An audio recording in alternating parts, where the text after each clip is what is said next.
The rain came in sideways that Tuesday night, driving hard against the glass face of Caldwell Tower, like it had a personal grievance with the building.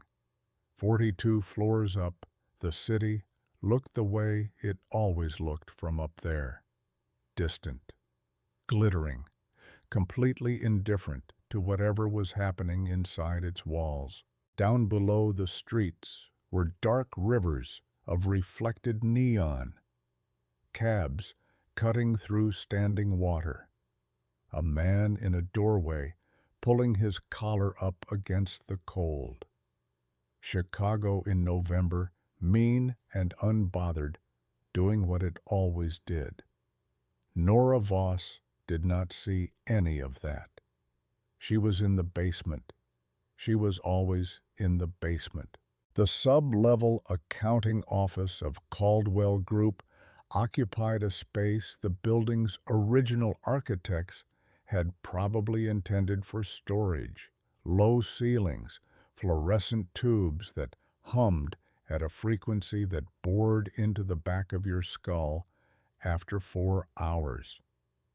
The carpet was the color of old mustard and smelled faintly of mildew, no matter how many times facilities claimed to have treated it. 3 workstations, 2 printers, 1 microwave that had been broken for 14 months and never replaced, because no one in upper management had ever once walked down the stairwell to witness the state of the place. Nora's desk was the one in the far corner, back against the wall, facing the room. Old habit. She had been sitting with her back to walls since she was 9 years old. It was 11:47 at night, and she was still here. That was not unusual. She was often still here at this hour. Her contract said 40 hours a week. She worked 65 minimum.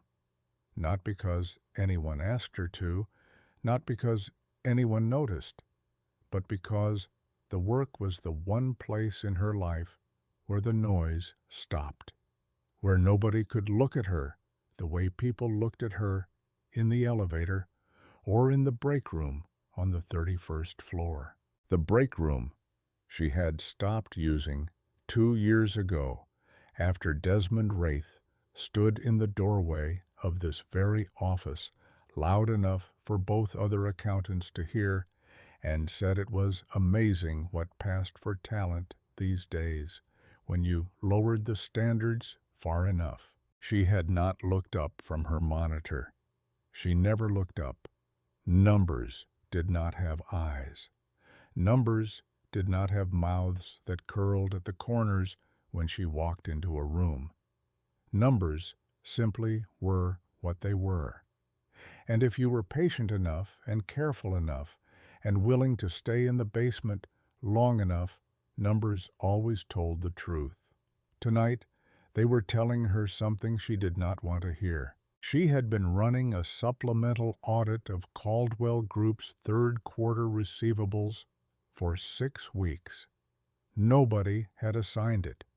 Nobody knew she was doing it. It had started as an idle cross-reference, a rounding discrepancy in one of the offshore subsidiary ledgers, the kind of thing most accountants would chalk up to currency conversion lag and move on from without a second thought. Nora was not most accountants. She had a particular relationship with anomalies. They bothered her the way a splinter bothers a fingertip, not enough to stop what you are doing, but impossible to truly ignore. The rounding discrepancy had been $412. 6 weeks later, that $412 had led her here, to this spreadsheet. At 1:45 in a basement that smelled like old carpet and fluorescent light, staring at something that made her feel like the floor had dropped 6 inches beneath her chair. She pulled up the third shell company file and checked the incorporation date again. Meridian Strategies, LLC, registered in Delaware. 18 months ago. 18 months was important. 18 months ago was when Marcus Vane had restructured his entire financial architecture following a federal investigation that had ultimately come to nothing, but had spooked every senior figure in the organization. Meridian had been set up inside that window of restructuring, which meant whoever created it had done so knowing the internal systems would be temporarily chaotic. A good time to plant something. A very good time. She opened the linked entity chart she had built over the past 2 weeks. It covered most of her second monitor, a web of companies, Meridian Strategies, then a second entity called Stone Ridge Advisory, then 4 more beneath that, each one adding another layer of distance from the original transaction point. The money entered the Caldwell network through routine operational receivables, construction contracts, venue licensing, logistics invoicing, nothing that looked remarkable on the surface. Then it hit a series of internal transfers, and something interesting happened. A small percentage of each transaction, never more than 0.7%, got redirected through a clearing account into Meridian's operating fund. Individually meaningless. Across 18 months of high-volume transactions, catastrophic. Nora had calculated the total 3 times because she could not bring herself to accept the first 2 answers. $11,400,000, give or take. She sat back in her chair and listened to the hum of the fluorescent lights. $11,400,000 from an organization that moved enough money that this amount should have been visible if anyone had been looking. But nobody had been looking, or someone had made sure nobody was. Because the second thing Nora had noticed, the thing she had sat with for 2 days before she could make herself write it down, was that the authorization signatures on the transfer initiation forms belonged to someone with Level 4 clearance. There were 6 people in Caldwell Group with Level 4 clearance. Marcus Vane was one of them. Desmond Wraith was another. She stared at the name for a long time. Desmond Wraith, senior captain, Marcus Vane's right hand for 11 years.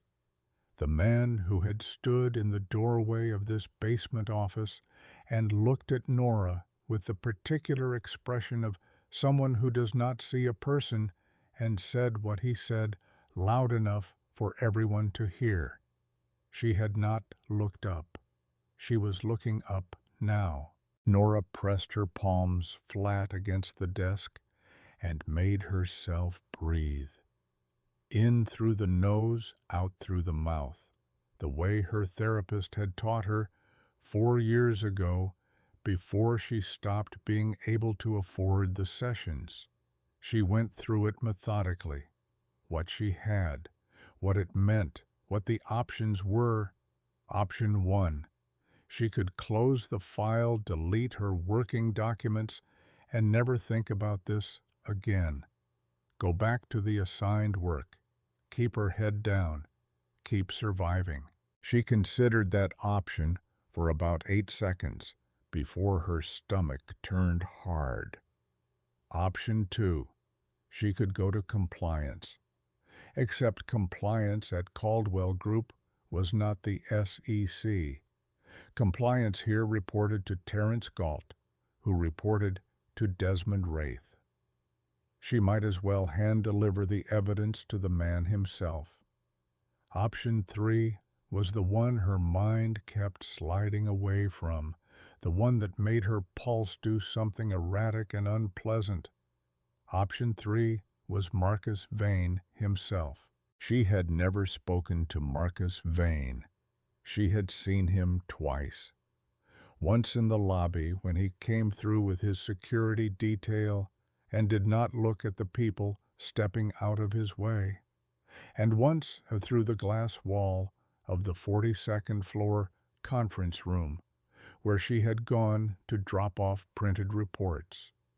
He had been standing at the head of the table with both hands planted on the surface, saying something to the men around him in a voice too low to carry through the glass. She remembered thinking that he looked exactly like what he was.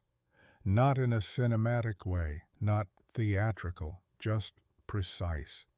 Still the kind of still that is not peace, but something sharper.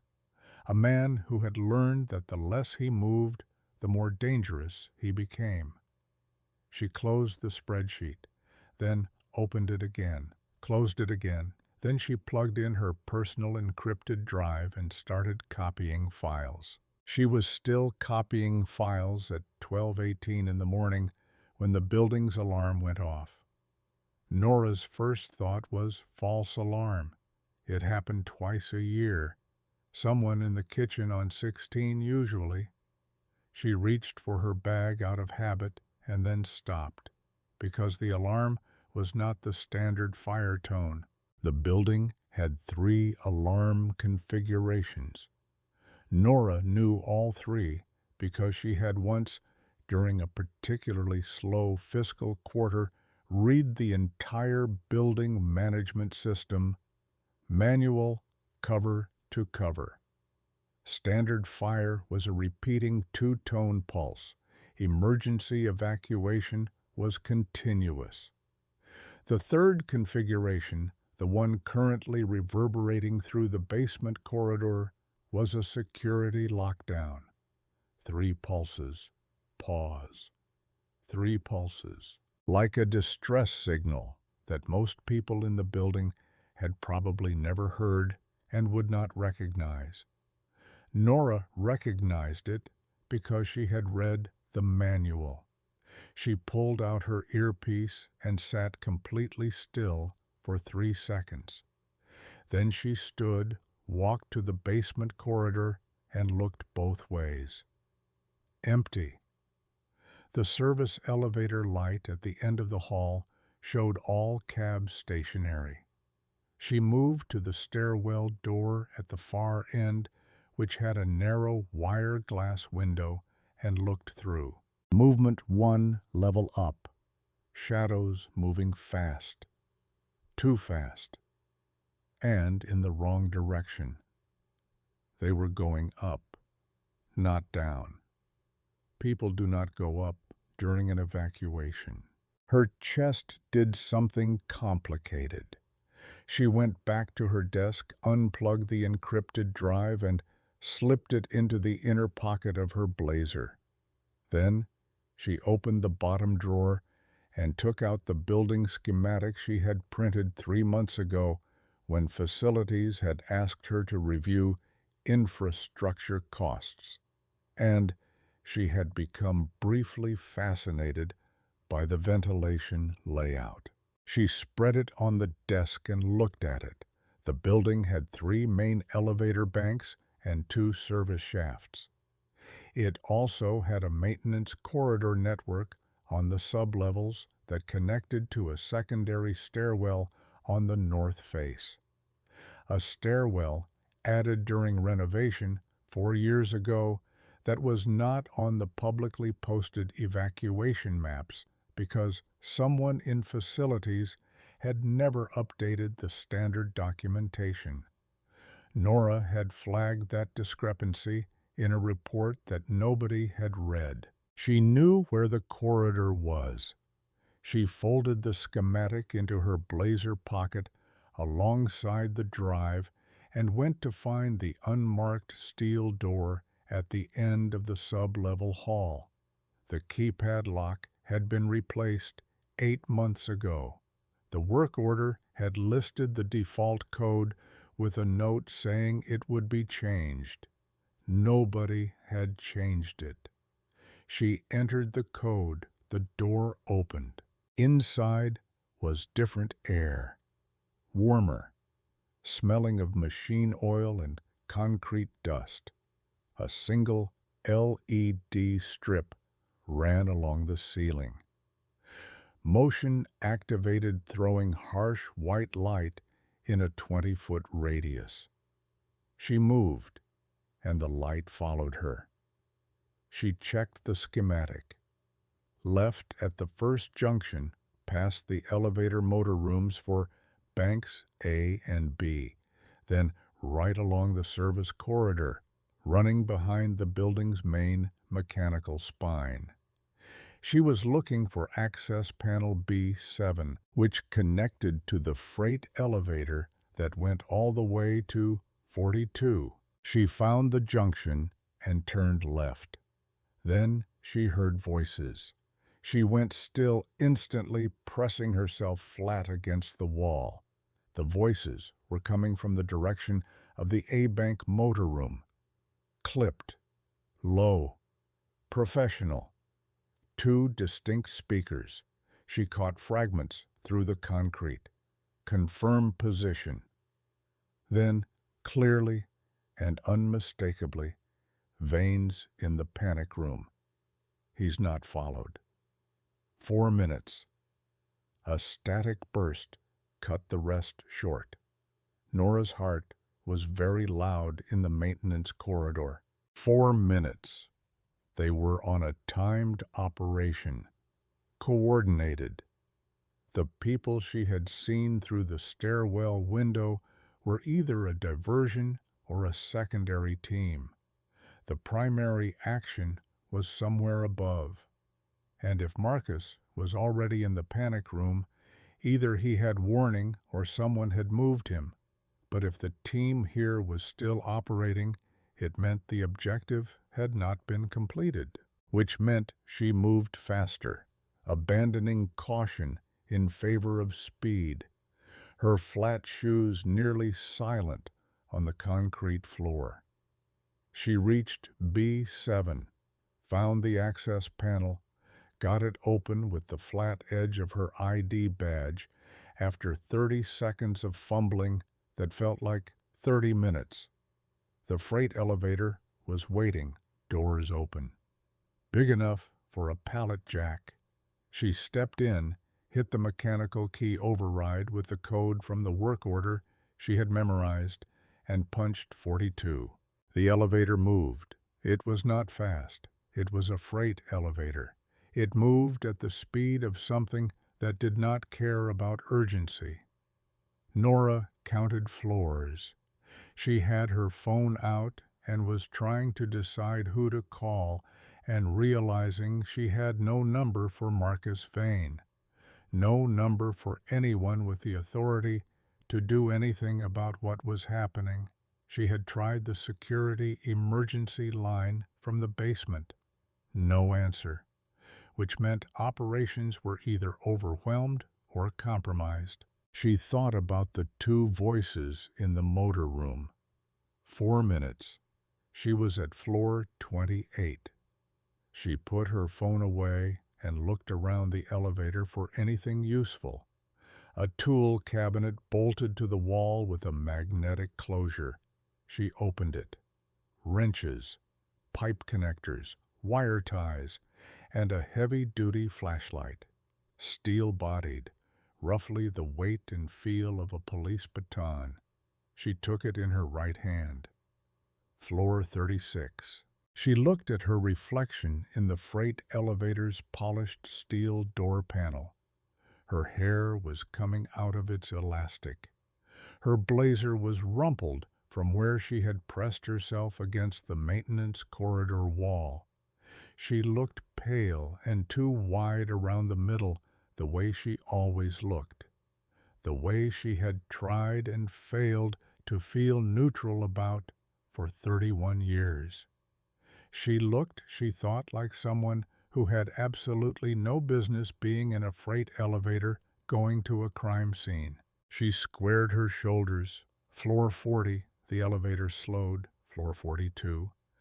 The doors opened onto a service corridor she had never seen. Narrow, utilitarian, the working side of the building's most expensive real estate. She stepped out, and her ears registered sound immediately. Somewhere ahead and to the right, something heavy had recently impacted something else.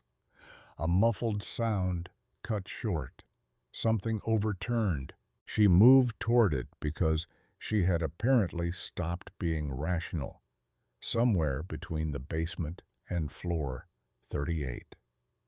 The service corridor opened into a secondary hallway that ran perpendicular to the main 42nd floor corridor. Through a half-open door ahead of her, she could see the edge of an enormous room. The executive conference space adjacent to Marcus Vane's private office. Crystal and steel aesthetic, dark wood.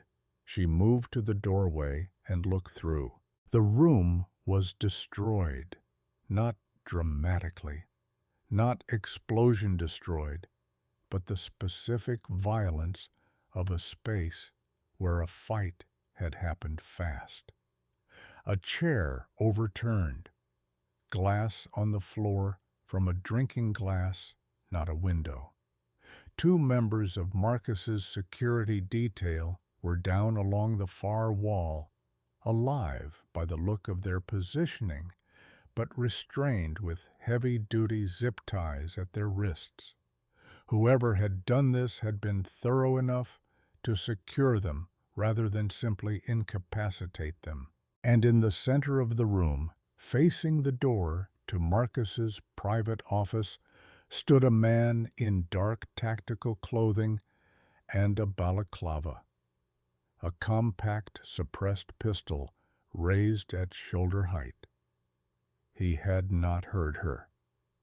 He was focused on the door. Nora looked at the flashlight in her hand and thought, "This is the most absurd situation I have ever been in."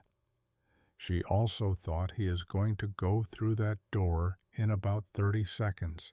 She thought about the 4-minute window the voices in the motor room had referenced. She thought about how long she had been in the elevator. She thought about the drive in her pocket and the $11 million and Desmond Wraith's name on the authorization forms. And she thought about what happens to evidence when the man it is meant to protect is no longer alive to receive it. Worthless and dangerous at the same time. She was so tired of being overlooked. Nora Voss stepped into the room, drew her arm back with the particular muscle memory of 2 years playing softball in high school before her knee gave out, and threw the steel flashlight with everything she had. She had always had a good arm. The flashlight crossed the room in a flat, hard line and caught the man across the side of his head with a sound like a bat connecting. He went sideways. The pistol fired once into the ceiling as his trigger finger spasmed. He went down. The door to Marcus Vane's private office exploded open. Marcus came through it in one motion, not the cautious movement of a man who had been barricaded, the immediate violence of someone who had been waiting for an opening. Dark shirt, no jacket, a gun in his hand, blood on his neck from a cut she could not fully see. He swept the room in less than a second, taking in the man on the floor, the 2 restrained security guards, and then Nora Voss, standing in the doorway to the service corridor, breathing hard, empty-handed, hair falling out of its elastic. He stared at her. She stared back. Somewhere below them in the maintenance corridor or the stairwells or both, there were still people with weapons and objectives. The building was still in lockdown. The man she had hit was on the floor, and she could not tell how badly he was hurt. And Marcus Vane was looking at her with an expression she had absolutely never seen anyone direct at her before. Not contempt, not dismissal, something much more complicated than either of those things. "Who are you?" he said. Not a question in tone, though it had the syntax of one, the flat register of a man assessing a variable he had not accounted for. Nora's mouth was dry. "I work in your basement," she said. "I found something in your accounts. I think that is why they are here." Marcus's eyes moved to the encrypted drive she had pulled from her pocket. She had not realized she had done it until it was already in her hand, held up slightly, like evidence, like an offering, like the one thing that might make her worth keeping alive in a room that had just become very dangerous. The silence lasted exactly as long as it took for a second set of footsteps to appear in the corridor behind her. Nora turned, two more of them moving fast. She looked back at Marcus. He grabbed her arm and pulled her through the door into his private office before the corridor filled with gunfire. The door slammed shut between them and everything that was coming. Nora stood in Marcus Vane's private office with her heart hammering against her ribs and the drive still in her hand, and the absolute certainty that her life had just divided itself permanently into before tonight and after tonight. And there was no version of after tonight that looked anything like the life she had been living. The door held for now. Marcus moved to the reinforced panel at the far wall, the panic room entrance. She now understood and looked back at her with that same unreadable expression. "How much do you know?" he said. Everything Nora said. She was surprised to find that her voice was completely steady. Outside, something heavy hit the office door. Marcus Vane studied her face for 3 full seconds. Then he opened the panic room and stepped aside. And Nora Voss, who had spent 4 years making herself invisible in a basement 41 floors below, this one walked through. The panic room smelled like recycled air and cold metal, and the particular tension of a space designed for surviving the worst night of your life. Nora had read about panic rooms the way she read about most things she would never personally encounter, in passing, with the detached curiosity of someone who lived at a significant remove from the kind of wealth and danger that required them. She had imagined something stark and utilitarian, a box. This was not a box. 12 feet by 16 roughly, reinforced composite walls, a ceiling-mounted ventilation system humming at a frequency just below conscious awareness. One wall held a bank of 8 security monitors, though 4 were showing static, which meant either the cameras were down or someone had taken them down deliberately. A supply shelf with water, a medical kit, communications equipment, a narrow bench along the back wall. Marcus went directly to the monitor bank. Nora stayed near the door, not because she was planning to open it. The sounds coming through the reinforced steel had stopped, replaced by a silence that was somehow worse. She stayed near the door because it was her body's idea of maintaining an option she technically did not have. She watched him study the screens. His back was to her, and she could see the cut on his neck more clearly now. A shallow laceration above the collar, the kind you get from broken glass, or a blade that had not fully connected. It had bled enough to stain his collar dark, then mostly stopped. He did not touch it. He was processing information the way she processed numbers, methodically, without the luxury of reaction. 2 hostiles still active on 39, Marcus said, without turning around. Security team regrouping in the lobby. Lockdown holding. He paused. The team that came through the maintenance corridor. That was your entry point. Yes. I heard 2 of them in the motor room, Nora said. They mentioned 4 minutes. That was about 6 minutes ago now. He turned then, not all the way, 3/4, enough to look at her over his shoulder, dark eyes, close set, the kind that had spent years learning to give very little away except intelligence. You threw a flashlight at a trained operative. I had a good angle, Nora said. He repeated it in a tone that was not quite disbelief and not quite anything else she had a name for. I played softball, she said, 2 years before my knee. She stopped herself. That is not relevant. Marcus turned back to the monitors. Sit down. I am fine standing. I was not asking. She sat on the bench. He pulled up the feed for the 42nd floor corridor and watched it for a moment. 2 of his security team had made it up and were moving through the space she had come from. Controlled, professional. The immediate threat was receding. She could feel it in the quality of the air, the way tension has a physical texture when it starts to ease. Marcus turned fully to face her. Show me. Nora held up the drive. I need a port.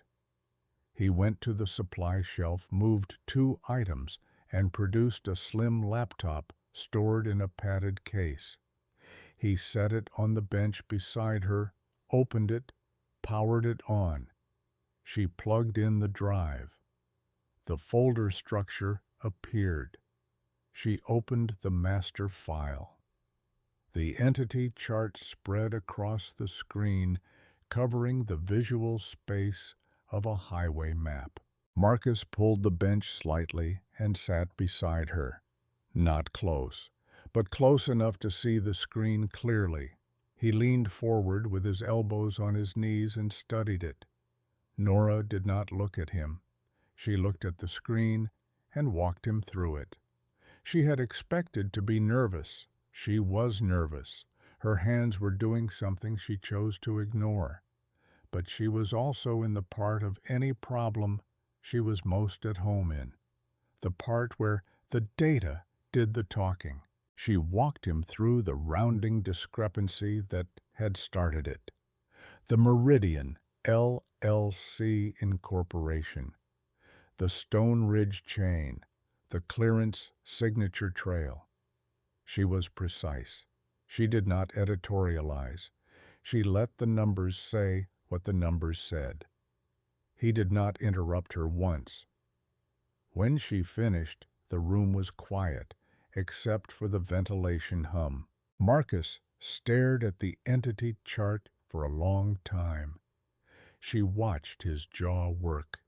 A small movement, controlled immediately. But it was there. The first crack in the surface. Just a hairline. How long, he said. The operation has been running approximately 18 months, she said. The full extraction total is $11,400,000. How long have you known? She understood the distinction he was making. I confirmed it tonight before the alarm. I have been building the picture for 6 weeks. 6 weeks he said it the way you say a number when the number is wrong. You sat on this for 6 weeks. I was trying to make sure I was right. She held his gaze. I wanted to be completely certain before I brought it to anyone, because I knew what would happen if I brought it to the wrong person. And what is that? I disappear. Something moved through his expression, not sympathy. She did not think sympathy was an instrument Marcus Vane regularly used. Acknowledgement, maybe. The recognition of a calculation he would have made himself. Who else knows? Nobody. I work in the basement. I do not have lunch with anyone. I do not have drinks with anyone. I process this alone on an air-gapped personal drive that has been in my blazer pocket for 3 days because I did not trust leaving it in the building. She looked back at the screen. Nobody knows. He was quiet. Then Wraith. Yes. The name landed between them with a specific weight. Marcus sat back slightly, not retreating, the opposite of retreating actually, the movement of a man who needed a half-inch of physical space to process something without it reading on his face. Nora had seen Desmond Wraith in this building dozens of times. She had seen the way people responded to him. The particular deference that indicated not just rank, but history. Trust accumulated over years.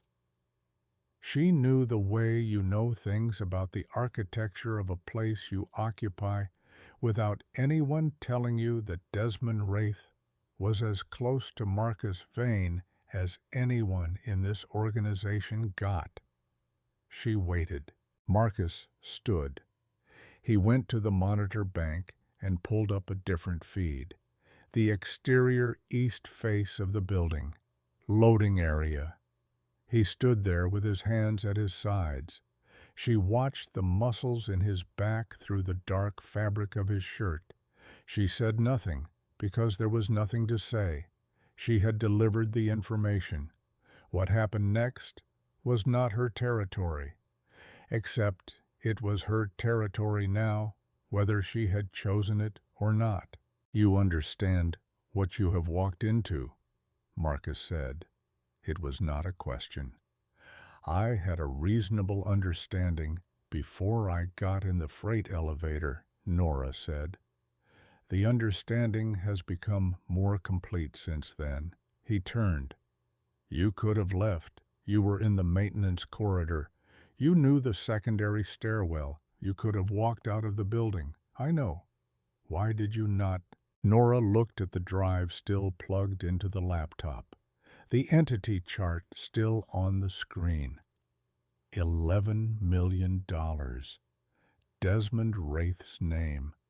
4 years of fluorescent lighting and carpet that smelled like mildew. A break room she had stopped using because of one comment delivered with a specific expression. Her mother's medical bills sitting in a folder on her kitchen table 30 miles from here.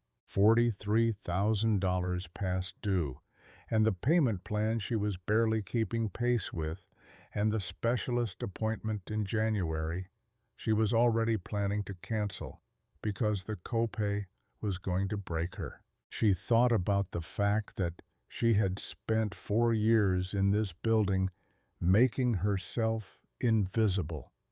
She was tired of being invisible. Because I was tired, she said. Tired of knowing things and having nowhere to put them. Tired of being the person nobody looks at, she paused. And because the evidence dies if you die. And I spent 6 weeks building it. Marcus studied her for a long moment. In the blue light of the monitors, with the ventilation humming, he looked at her the way she imagined he looked at a contract before he signed it. Thorough, without sentiment, looking for the weakness in the structure. Nora Voss, he said. Yes. Junior accountant. Sub-level office. Correct. You are the one who submitted the infrastructure documentation discrepancy report 14 months ago. She blinked. You read that. I read everything that comes through this building. A pause. I sent it back with a note to have it addressed. Facilities buried it. Nora opened her mouth and closed it again. She had not known that. She had assumed, as she assumed about most of her work, that it had disappeared into the administrative void unread. The maintenance corridor code, Marcus said, the freight elevator override, the building schematic. He tilted his head slightly. You knew all of that. I read the documentation. Nobody reads the documentation. I do. She held his gaze. I read everything that comes through the office, every contract, every filing, every facilities request, because I did not have anything else to do with the hours. She said it flatly, not asking for sympathy, just the fact of it. Something shifted in his expression, not pity, recalibration. A sound from outside the panic room then. Sharp, organized, the pattern of Marcus's own security team. He moved to a panel beside the door, pressed a sequence, listened to a brief voice exchange, and stepped back. It is clear, he said. My team has the building. Nora stood. Her legs were steadier than she expected. She unplugged the drive. Marcus watched her put it back in her pocket. There is one thing you should know, she said, before we go through everything tomorrow. What? Desmond Wraith's authorization signature is on the transfer initiation forms. But there is a second signature on the confirmation layer, a co-authorization. I have not identified it yet. It is routed through an anonymizing layer I have not fully cracked. She met his eyes. Wraith did not do this alone. The silence that followed was a particular kind of silence, the kind that happens when a room that is already burning discovers it has a gas line running beneath it. Marcus looked at her for a long moment. You are telling me there is a second traitor. I am telling you, the data indicates a second authorization, Nora said. Whether that constitutes a second traitor in the full sense, or a tool being used without full knowledge, she paused. That I do not know yet, but you will find out, given access to the internal network and enough time. Yes. He nodded slowly. The calculation was visible for just a moment in his eyes. Not the outcome of it, just the motion, the shifting of pieces on a board she could not fully see. He opened the panic room door and stepped aside, and Nora walked back out into the 42nd floor of Caldwell Tower, into the controlled aftermath of something violent with the drive in her pocket and the certainty that the second name was somewhere inside the data she had already built. She just had not found it yet. The room they gave her on the 38th floor had a bed, a bathroom, a keypad on the inside of the door that she could engage from within. Secured, not imprisoned. Someone had thought about that distinction. She appreciated it without saying so. She sat on the edge of the bed with the drive in her hands and listened to the building settle around her. Below, somewhere in the floors between here and the lobby, Marcus's team was still moving. She could feel it in the way a building communicates when you have spent enough time in its bones, the faint vibration of organized purpose.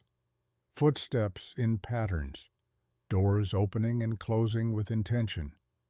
The second authorization was still out there, still unnamed, still waiting.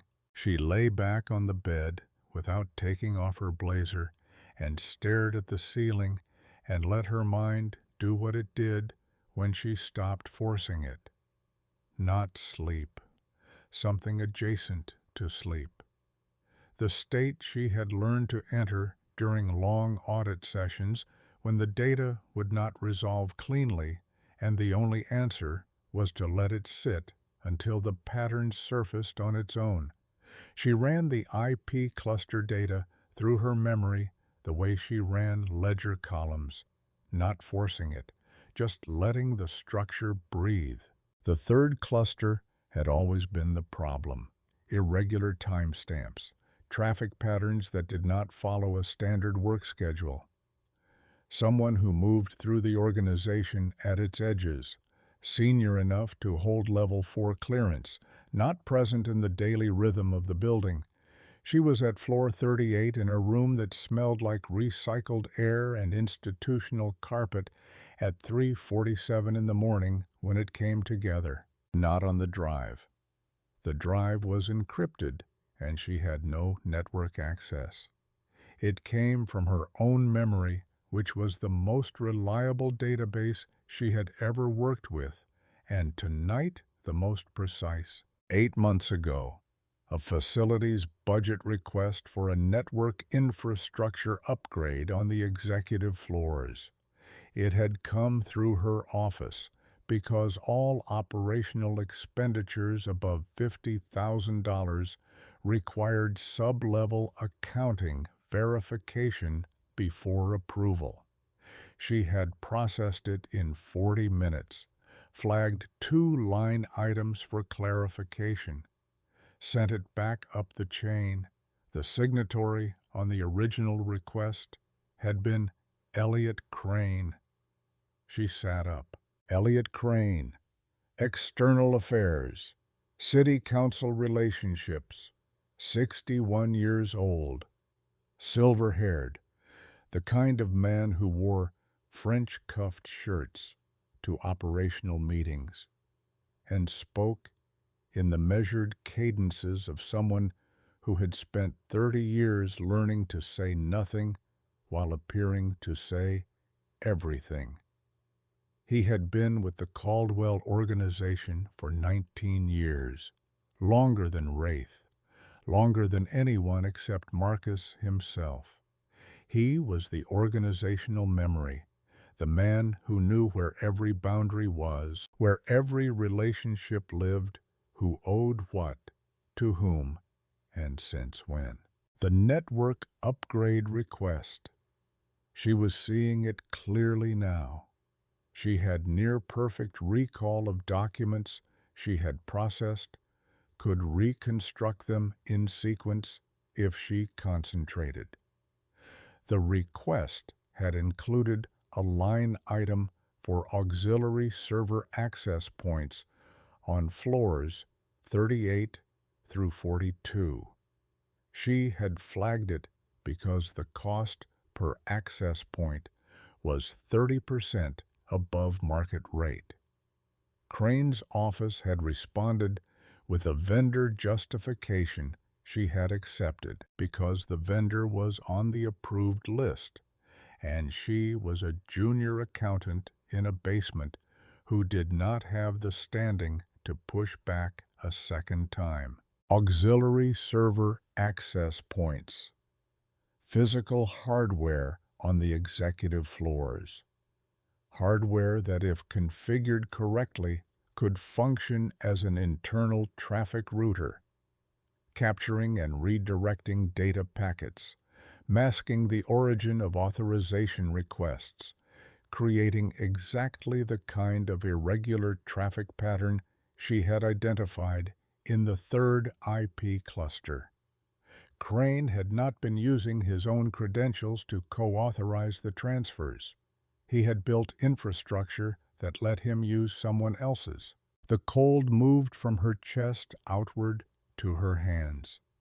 Because if Crane was using a hardware relay to mask his traffic, the co-authorization signature on the transfer forms was not appearing under his name. It was appearing under a borrowed identity, and the most logical identity to borrow was the one with the highest clearance, the one whose authorization would never be questioned, the one that would make the entire transaction invisible to any internal review. She stood up from the bed so fast she knocked the drive off the mattress. She picked it up with fingers that were not quite steady and stood in the center of the room and made herself think it through completely before she let herself react to it. Crane had built a hardware relay on the executive floors. He had used it to route his co-authorization traffic through a borrowed credential. The co-signature on every transfer form, buried 5 layers deep in the document chain, was almost certainly appearing under Marcus Vane's own name. His credentials, borrowed without his knowledge through physical hardware installed in his own building. Wraith had taken the money, but the paper trail pulled without understanding the relay infrastructure pointed directly at Marcus. This was not an embezzlement operation. It was a removal operation. Wraith and Crane were not stealing from Marcus Vane. They were building a case against him, a financial record that presented to the right people, federal investigators, rival organizations, the city council. Contacts Crane managed would destroy Marcus completely. His credibility, his freedom, his organization. The money was secondary. The money was the mechanism. The real target was the man's empire. And the assassination team that had come through the building tonight was not a backup plan. It was the closing move. They had built the paper trail. They were going to present it after Marcus was dead and could not defend himself. Clean succession. Wraith steps up. Crane manages the political fallout. The financial evidence gets leaked as justification after the fact. The organization restructures under new leadership with a narrative already in place. Except Marcus had not died, which meant the timeline was broken, which meant Wraith and Crane knew the closing move had failed, which meant they would move to contingency fast. Nora went to the door and disengaged the lock and opened it. The guard posted outside was one of Marcus's men, mid-20s, professional posture, tired eyes. He looked at her with mild surprise. "I need to speak to Marcus Vane," she said, "right now." "Ma'am, it is almost 4 in the I know what time it is." She held the man's gaze and put into her voice the thing she had been practicing for years without knowing she was practicing it. The particular register of someone who is not asking. Get him on the phone. Tell him Nora Voss has identified the second authorization source. Tell him it changes everything about tonight. The guard looked at her for a moment, assessed the request, assessed the requester, assessed the risk of waking Marcus Vane, at 3:47 in the morning versus the risk of not waking him. He reached for his radio. Marcus came back to her in less than 90 seconds. Not his voice on the radio, his actual presence. He came down the corridor from the direction of the main elevator with the particular energy of someone who had not slept and was not bothered by it. Same dark shirt, the cut on his neck clean now, and closed with a narrow strip of medical tape. He looked at her face and did not ask how she was. "Tell me," he said. She told him. Standing in the doorway of the room on 38 in the corridor, with its muted lighting and the faint smell of the building at night, she walked him through it in 8 minutes. Crane, the network infrastructure request, the auxiliary access points, the hardware relay, the borrowed credential, and what it all meant when you assembled it into a complete picture. Marcus listened without moving. When she finished, the corridor was very quiet. He said one word, "Crane." Not a question. The particular stillness of a man receiving something that rearranges the geometry of the last 19 years in the space of 8 minutes.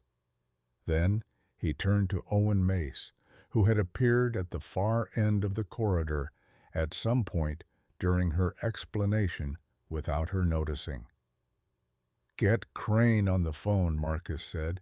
"He is not going to be reachable," Nora said. Both men looked at her. If Crane is as careful as the infrastructure suggests, he had a contingency protocol for tonight. If the operation failed, he goes dark. No calls, no location, trace nothing until he surfaces with his next move. She paused. "You are not going to find him by calling him." Marcus looked at her for a moment. Then he said to Owen, "Pull the building security footage for every Crane visit in the last 6 months, every floor, every timestamp." Owen nodded and moved away, pulling out his phone. Marcus stepped into the room and closed the door. They were alone, and the room felt smaller than it had at midnight. Nora was aware in the way you become aware of things when you have not slept, and your nervous system has been running at emergency capacity for 4 hours that she was in a room with a man she had met 6 hours ago who ran a criminal organization and who now had, thanks to her, both significant information and a significant problem. She sat down on the bed because her legs were asking her to. Marcus moved to the opposite wall and leaned against it with his arms crossed, looking at the floor. 19 years, he said, not to her, to whatever calculation he was running behind his eyes. She said nothing. There was nothing to say that the silence was not already saying. Then he pushed off the wall and looked at her. "The paper trail," he said, "the credential borrowing. If you had not found this, the evidence would have been presented after tonight." "After you were dead," Nora said. "The story would have been that you had been moving money out of your own organization for 18 months, that Wraith discovered it, that there was an internal confrontation and you did not survive it." She met his eyes. Clean narrative. Crane handles the city council side. Wraith manages the succession. By the time anyone with an interest in the real story went looking, the hardware relay would have been pulled and the evidence chain would point at you with nothing intact to contradict it. "How many people in this building know what you know?" Marcus said. The question was not a threat, or not only a threat, it was a genuine security calculation. The answer determined the radius of danger. Nobody, she said. Owen heard the outline just now in the corridor. Before that, only you. Marcus said Owen's name without inflection, just the name. And then he was quiet. I noticed something when I was speaking in the corridor, Nora said carefully. When I got to the part about the borrowed credential, I saw something in his expression, a tightening, brief and controlled, but there. She held Marcus's gaze. I am not telling you it means something certain. I am telling you I noticed it. Given everything else tonight, I thought you should know. She held his gaze. You decide what it means. That is your territory, not mine. Marcus turned away from her and looked at the wall. She watched him and said nothing, because this was the part that was his to carry. The weight of looking at people he had trusted for years and recalculating whether trust had ever been the accurate variable. 12 years with Owen Mace, 11 with Wraith, 19 with Crane. She had no framework for that kind of loss. Her losses were different. Smaller in scale, longer in duration, the slow accumulation of invisibility. His was a sudden collapse of everything he had built on the assumption that the people beside him were what they appeared to be. He turned back. His face was resolved. Whatever the internal process had been, it was complete. I need to move on this before sunrise, he said. Wraith will make contact in the morning. When he finds out the team did not complete the objective, he will need to read my response to calculate his next move. If I behave normally, it buys us time. If I behave like a man who knows he will accelerate. Nora said, yes. He paused. Can you reconstruct the evidence trail in a format that is presentable to the full Captain's Council? Not just raw data, a narrative, something that walks someone through it who does not read financial architecture. How long do I have? 6 hours. Nora looked at the drive. I will need network access to the internal system. Read only. Sandboxed. Marcus moved toward the door, then stopped. He looked back at her, and what crossed his face in that moment was something she had not seen in it before. Not the command expression, not the calculating stillness, something that was heavier than both of those things together. I set up the network access myself, he said. Not a deflection, a statement about who he trusted to touch it at this hour. Given what she had just told him about Owen, she understood exactly what that meant. Give me 2 hours, she said. He nodded and moved to the door. Marcus. He stopped. It was the first time she had used his name, and they both registered it. He turned slightly. The captain's, she said. When you present this, Wraith will be there, yes? He is going to come at me directly. The moment he sees me in that room, he will understand what I have. He will try to discredit me before the evidence speaks for itself. She paused. He will use everything he knows about how this organization sees me, my position, my appearance, the fact that I work in a basement and no one has ever taken me seriously. Marcus looked at her steadily. I am telling you this because I want you to know I am prepared for it. I am not asking you to protect me from it. She held his gaze. I am asking you to let me be the one to answer it. Something moved through his expression, brief and controlled. She was not sure she had a name for it yet. "The room will be yours," he said.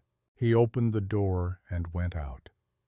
Nora sat with the drive in her hands and the laptop on the bed beside her, and 6 hours on the clock, and the specific, terrible clarity of someone who has passed through fear and come out on the other side into something harder and colder and more purposeful. She opened the laptop. She started building. At 6:40 in the morning, Marcus came back with network access credentials. He set a cup of coffee on the bench beside her without comment. She took it without looking up from the screen. He sat in the chair by the door and checked something on his phone. They did not speak for 40 minutes. It was not an uncomfortable silence. It was the silence of two people who were both working. At 6:58, her personal phone buzzed. She had almost forgotten she had it.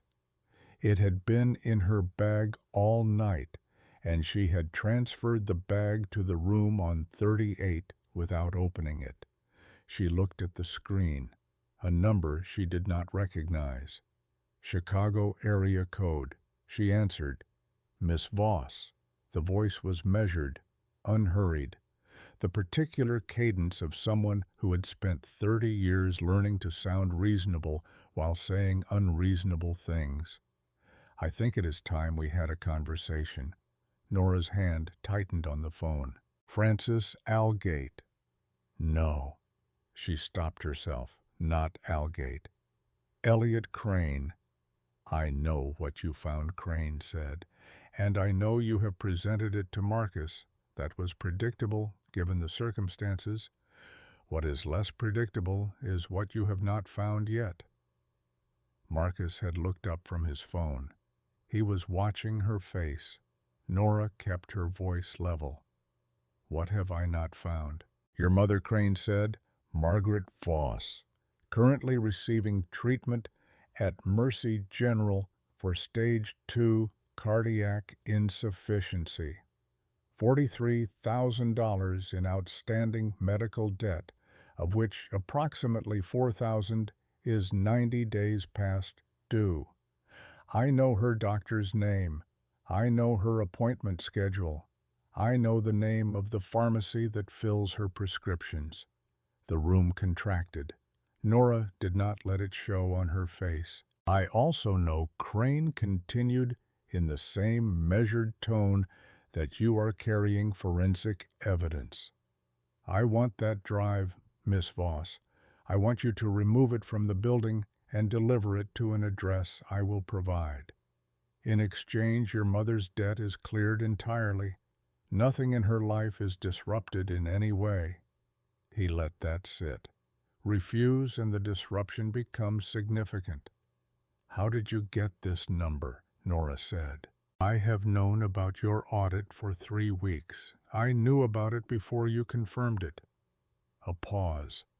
"I allowed it to continue because I wanted to know how far you would get." The answer was farther than I anticipated. For the first time, something sharpened in his voice, just slightly. "That was a miscalculation. I am correcting it now." "You allowed it to continue," Nora said. "Yes. You knew I was building the evidence trail, and you let it run. I had containment options at every stage. I still do." The measured tone returned. "The drive, Miss Voss, and your silence, that is all I am asking." Nora looked at Marcus. He could not hear Crane's side of the call and was reading her face the way she had watched him read the monitors earlier. Precise, systematic, looking for the signal in the noise. She thought about her mother, the appointments, the prescriptions, The specific vulnerability of a woman who did not know that her daughter had spent the night in the eye of something catastrophic. She thought about what Crane had just told her without meaning to. He had known about the audit for 3 weeks. He had containment options. He was calling her directly at 6:58 in the morning from a number she had never given anyone asking for the drive. Crane was not operating from a position of strength. He was operating from managed panic, dressed in the costume of control.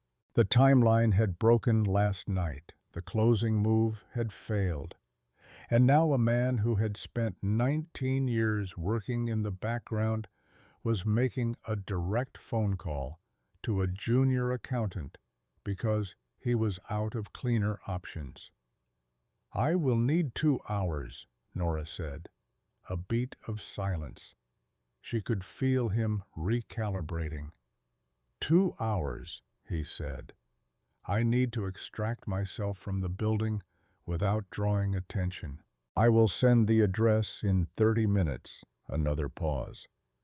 "Miss Voss, I want to be clear that I have no interest in unnecessary." She ended the call. Marcus was already on his feet. "Crane," she said. I gathered. His voice was flat. What did he offer? My mother's safety in exchange for the drive and my silence. She set the phone on the bed. Her hand was not shaking. She was mildly surprised by that. "He has known about the audit for 3 weeks. He says he has containment options." She looked at Marcus. "He is running. He is scared and making it look like leverage." Marcus's face had gone somewhere she had not seen it go before. Not cold, not calculating. The specific heat of someone who has been patient for a very long time and has now run out of patience entirely. "Crane has a property outside the city," he said. "Ravenswood Corridor west of Bington.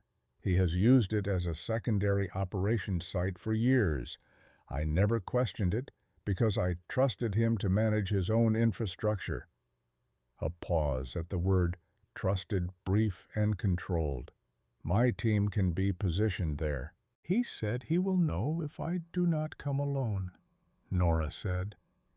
"He has had this building under surveillance long enough to know my phone number and my mother's doctor's name. Do not underestimate the infrastructure he built."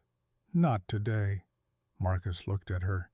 "You are not going there alone." "He is expecting me," she said. "He is expecting a scared woman from a basement who is going to hand him the drive and go home. Let him think that." She met his eyes. "The moment you move on, Wraith publicly, Crane will know the window is closing, and whatever he has positioned near my mother gets activated before you can reach her. A team he will see coming is a team he can interpret as a threat. I go alone. He lets me in. You have the meeting." She held out her hand. "Give me a tracked phone. Your people will have my location the entire time.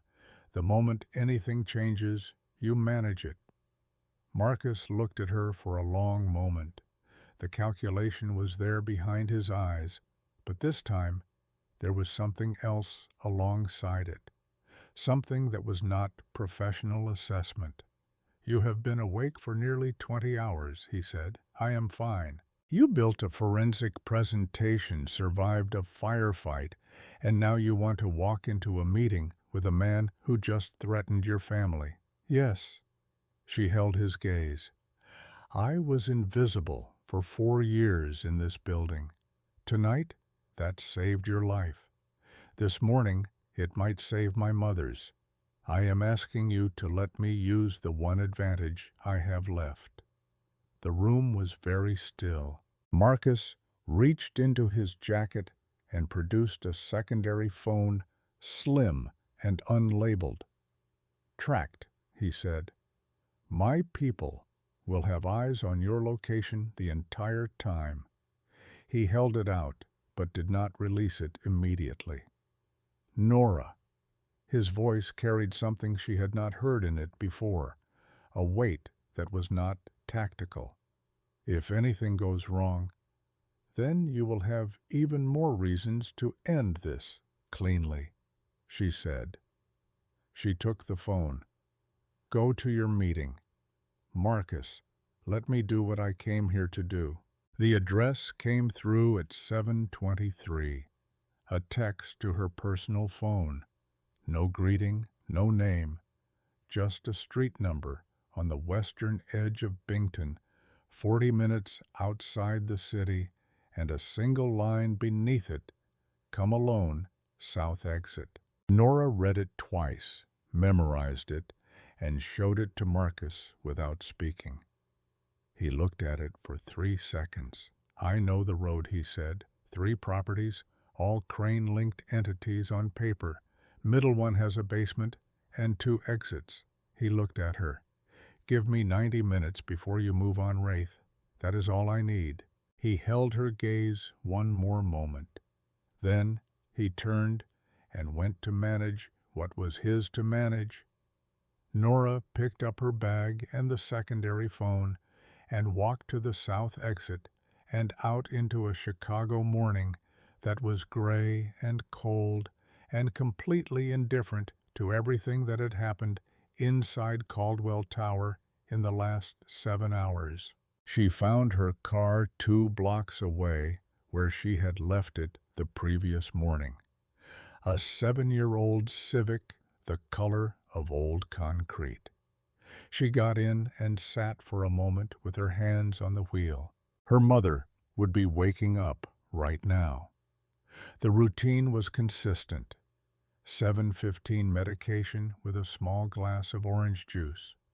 Then the news at low volume because loud sounds bothered her since the cardiac event 18 months ago.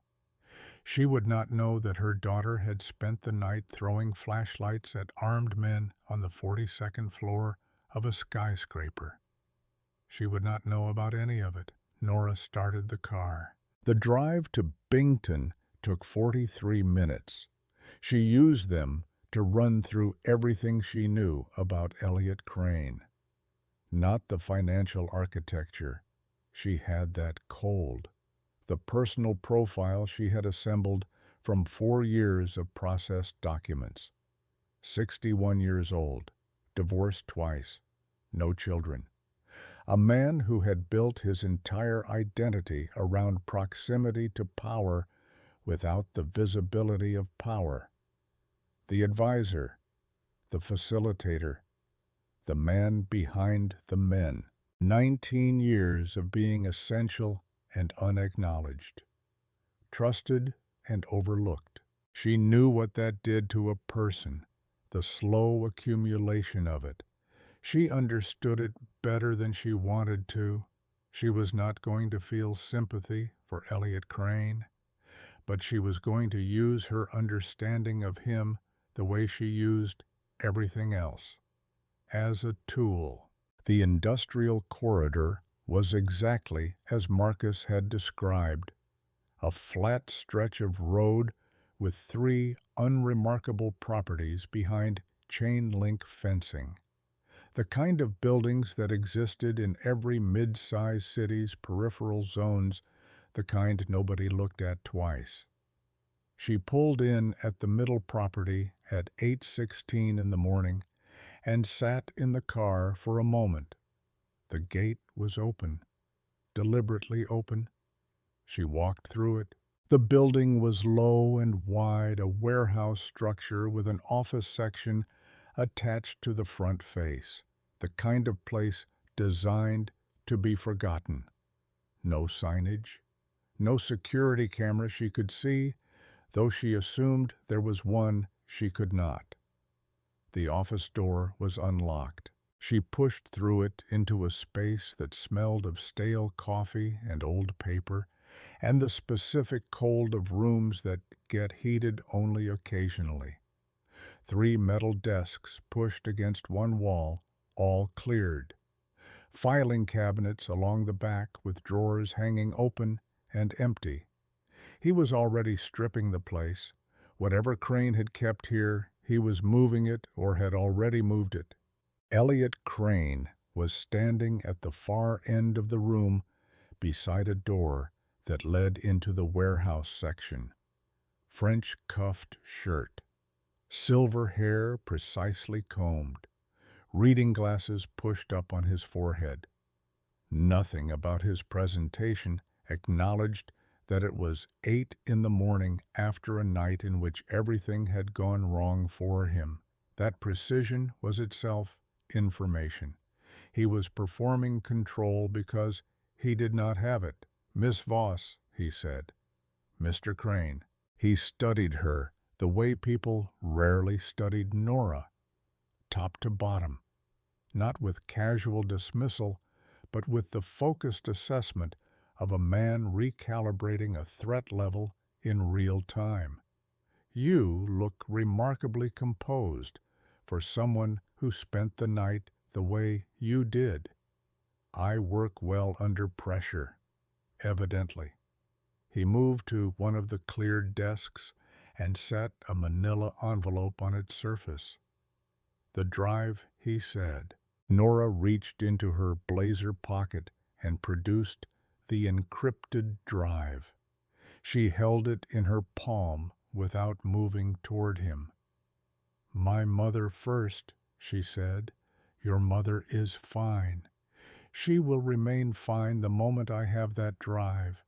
I want confirmation." She kept her voice even.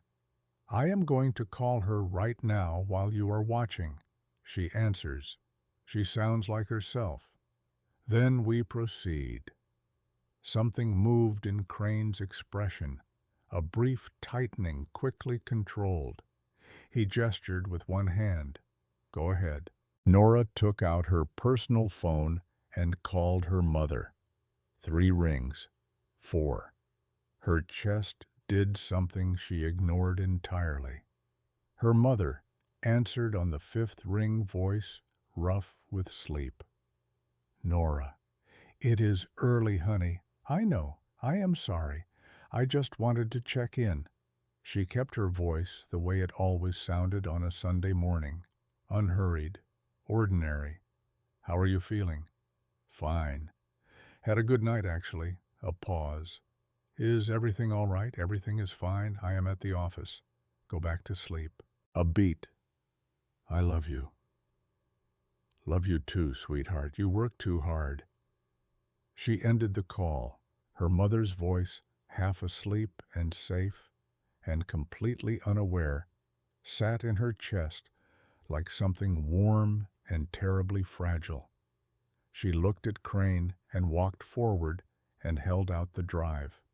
He took it, turned it over once in his fingers, then set it on the desk beside the envelope and pushed the envelope toward her. "Debt clearance documentation," he said. "Your mother's account is zeroed as of this morning." Nora picked up the envelope. She did not open it. "Sit down," Crane said. He moved to the nearest desk chair and sat himself crossing one leg over the other in the manner of a man conducting a routine business meeting. "I want to explain something to you. You do not have to explain anything." "I want to." He folded his hands. "You are an intelligent woman. I have been aware of that since before last night, which I believe I mentioned. What you built in 6 weeks with limited access and no institutional support was," he paused, "genuinely impressive." Nora said nothing. "Marcus Vane is not a good man," Crane said. "What Wraith and I built was not born from greed, not primarily. It was born from 19 years of watching a man consolidate power over this city with complete disregard for the people inside his own organization. You put a contract on his life, Nora said. Yes.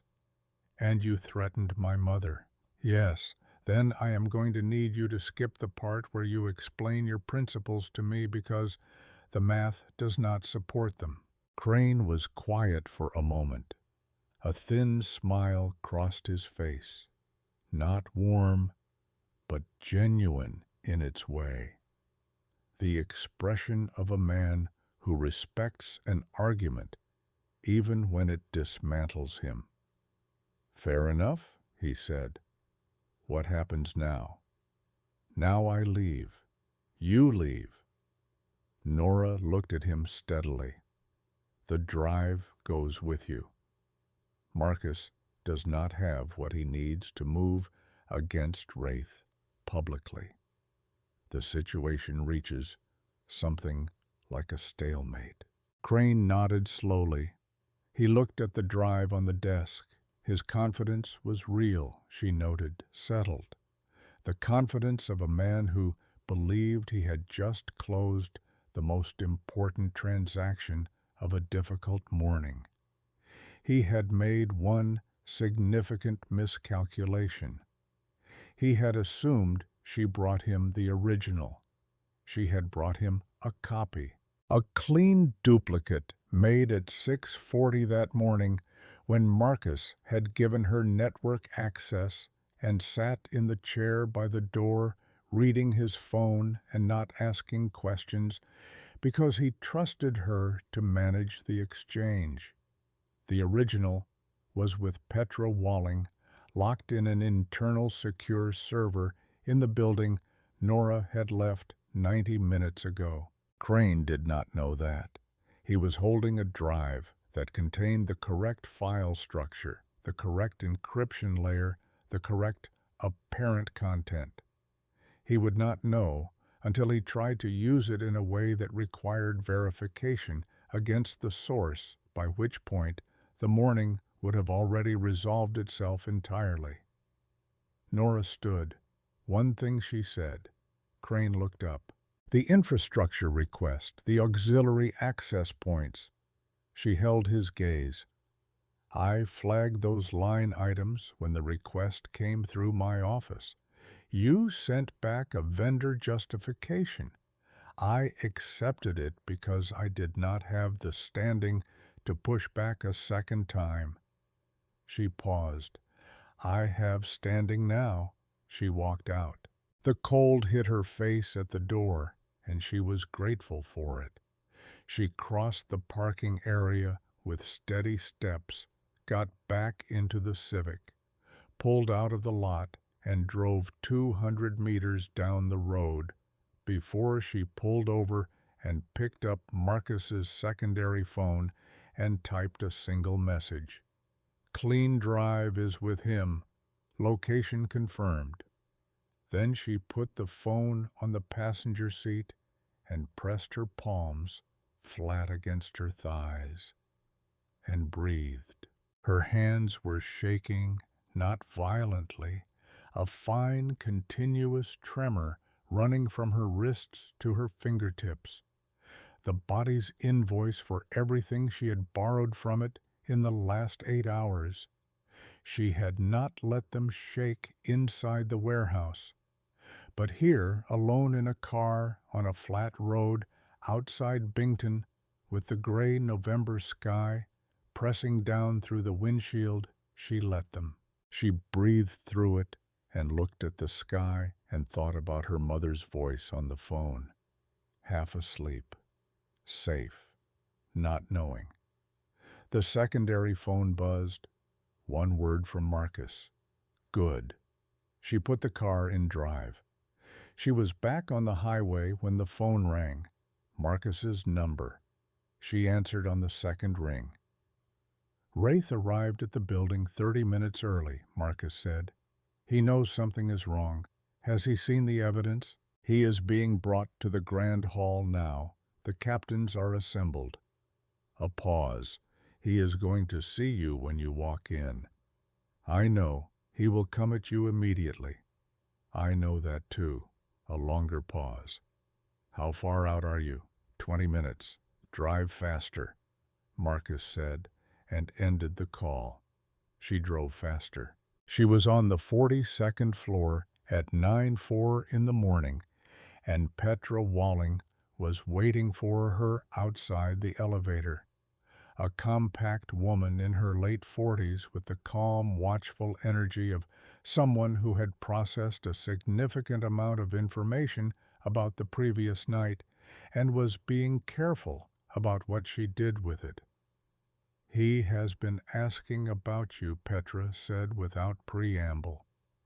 "Wraith, since he walked in, asking who was in the building last night, what Marcus told him."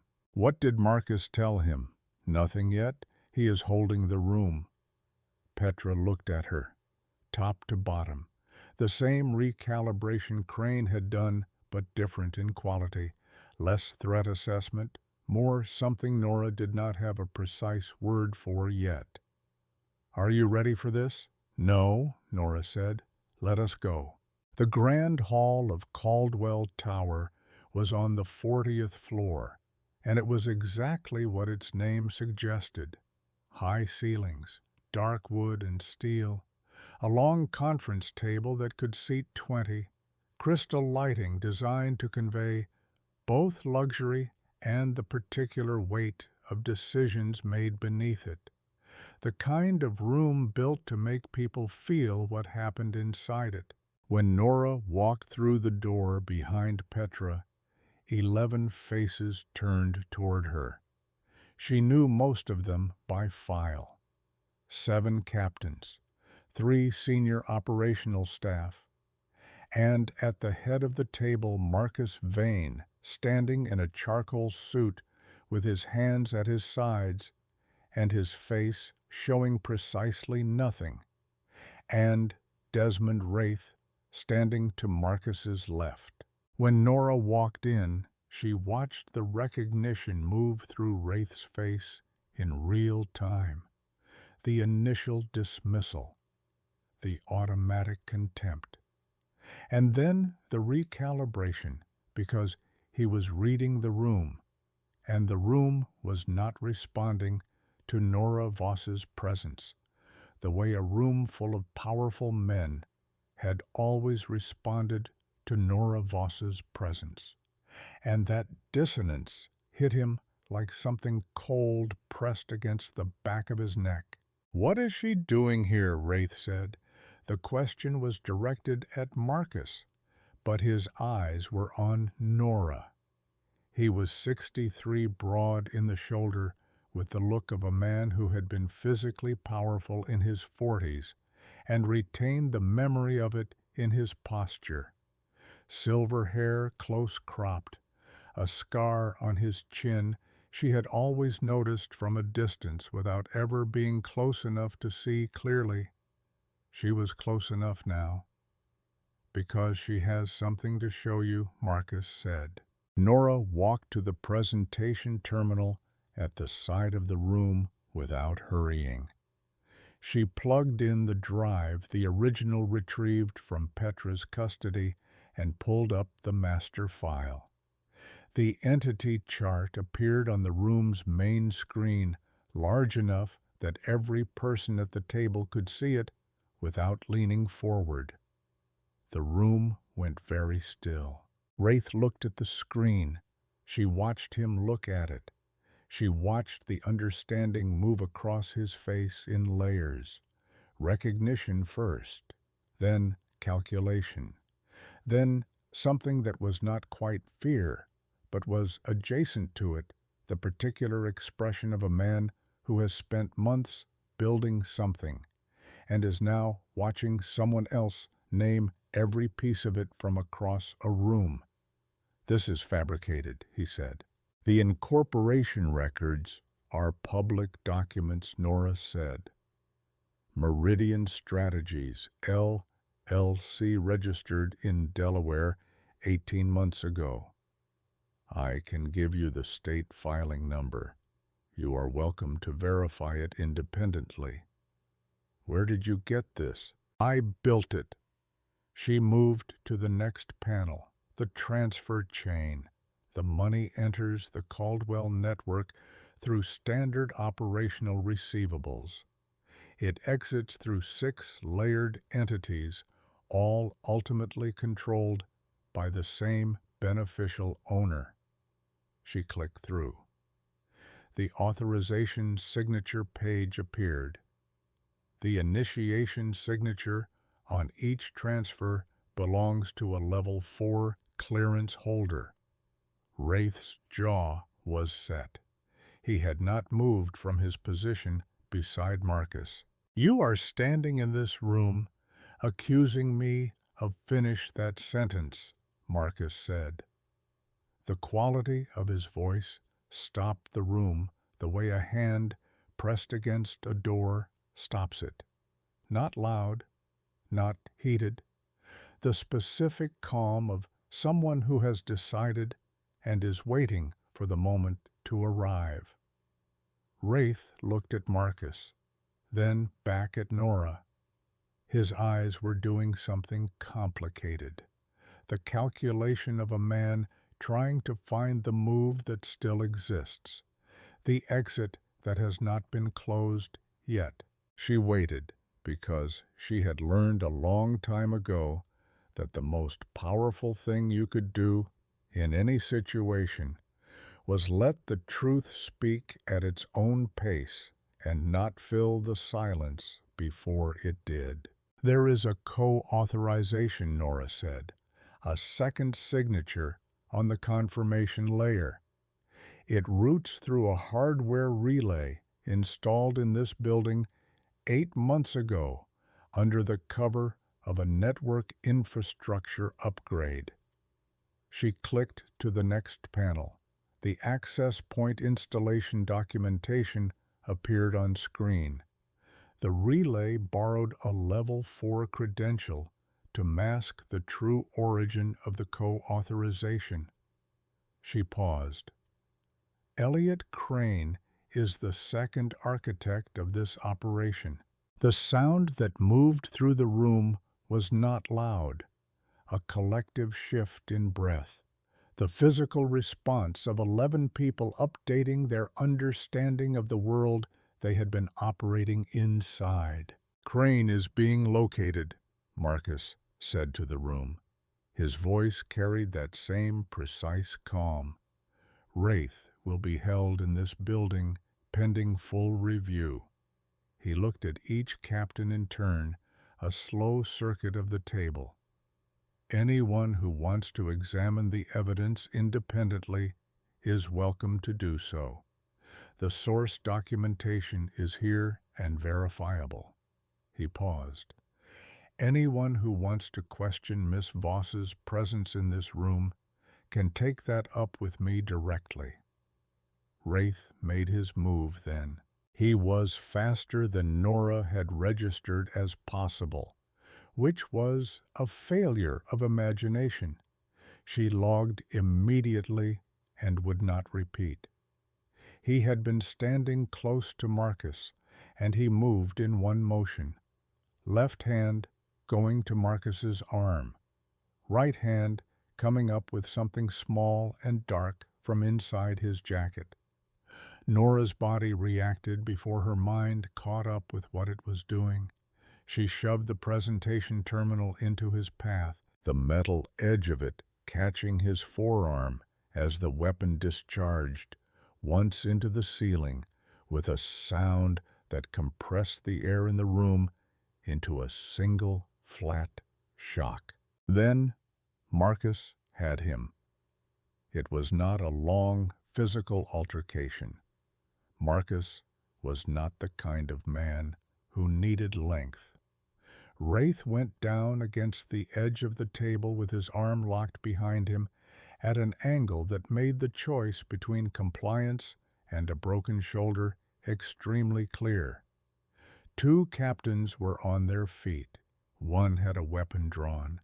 Petra's hand was inside her jacket. The room was frozen in the specific tableau of a space that has just become a crime scene and is waiting to find out what kind. Nora was standing 3 feet from the terminal with her heart slamming against her sternum and the taste of adrenaline metallic at the back of her throat. Her ears were ringing from the discharge. She ran a fast inventory. She had not been hit. "Sit down," Marcus said to the room, and his voice was so level it was almost worse than shouting would have been. People sat down. Wraith was on the floor, breathing hard. His face carried the particular expression of a man who has just located the precise line he crossed and understands that there is no return from it. Marcus straightened. He looked at Nora. She looked back at him. Her hands were completely still. Later, they would not be. Right now, they were. The documentation, Marcus said to the room, not breaking her gaze for a full second before he turned back to the table. "Review it, all of it. I want every captain's independent assessment by noon." Then his phone rang. He answered it, listened for approximately 4 seconds. His face did something she had not seen it do before. Not panic, not shock. The compressed stillness of a man receiving information that changes the geometry of everything he has been managing for the last 9 hours.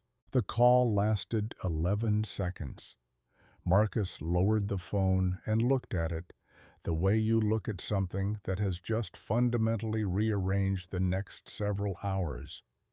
Then he looked up at Petra. "Crane is not in Bington anymore." Petra straightened. "Where?" "Mercy General." The name landed on Nora like a physical impact. She heard it the way you hear something when the signal and the meaning arrive a half-second apart. Perfectly clear and completely wrong. And then the second half-second collapsed, and there was only one interpretation, and it was the one she had been holding back from since 6:58 that morning. Mercy General, her mother's hospital. She was moving before the thought completed itself. Marcus caught her arm at the door, not roughly, but absolute. "He has already been detained," Marcus said. She stopped. "My people have had eyes on your mother's location since 4 this morning."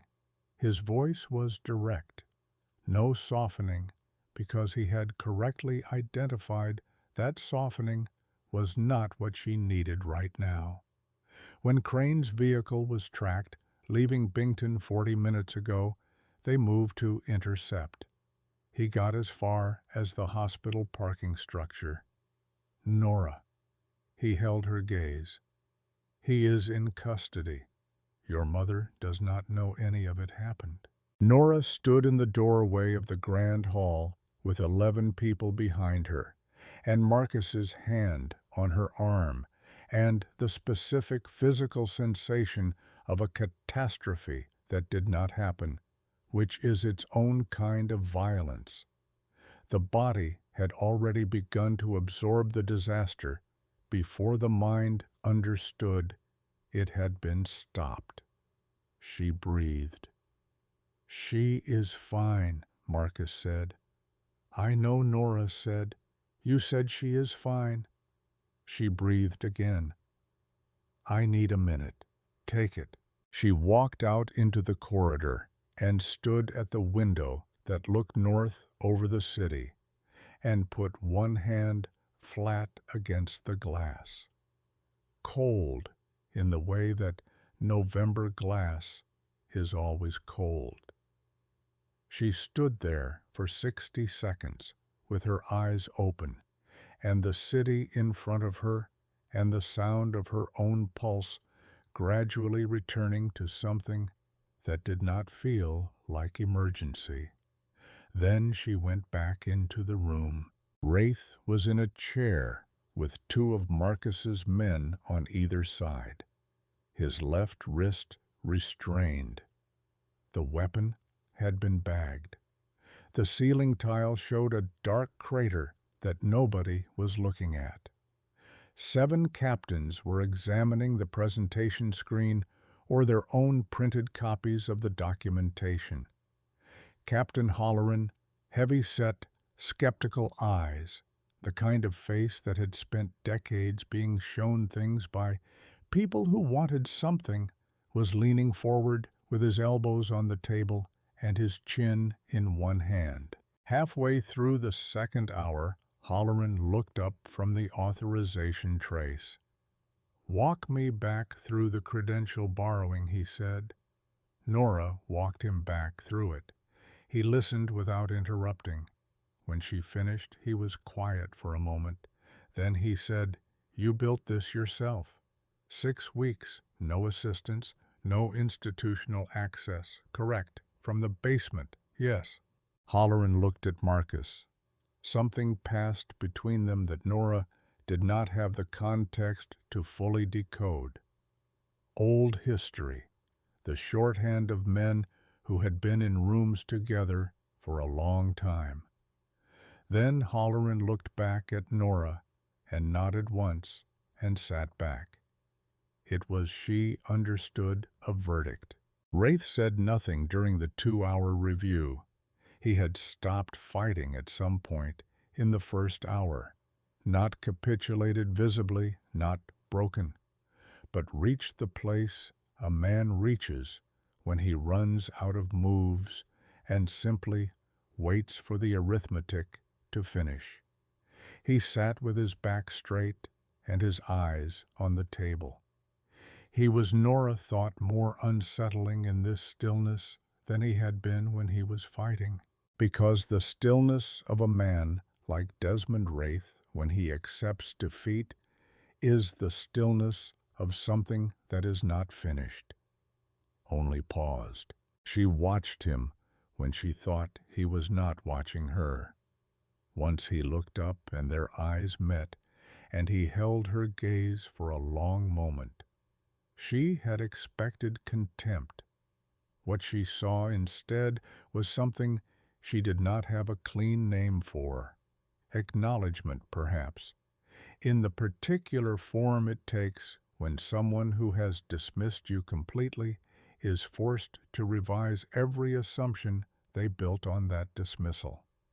She did not look away first. She did not look away at all. At 12:47, Marcus dismissed the captains. They filed out with the subdued, careful energy of people who have been given a great deal to think about and have correctly identified that silence is the appropriate response to a room like this on a morning like this. Halloran was last. He paused at the door and looked back at Nora. "Good work," he said. In the way a man says something, he means precisely, and nothing more than that. Then he was gone. It was Marcus, Petra, Nora, and Wraith. Marcus stood at the head of the table and looked at the man who had been his right hand for 11 years and said nothing for a moment, just looked. And Wraith looked back. Whatever was between them in that silence was between them. Nora did not try to read it. Some calculations are private. "You had 11 years," Marcus said, finally. Wraith said nothing. "You had every resource I had, every access. You built what you built because I trusted you to build it." He paused. "And you decided that was not enough. It was never about enough." Wraith's voice was rough but even, the voice of a man who had prepared this at least. "You do not share power, Marcus. You hold it.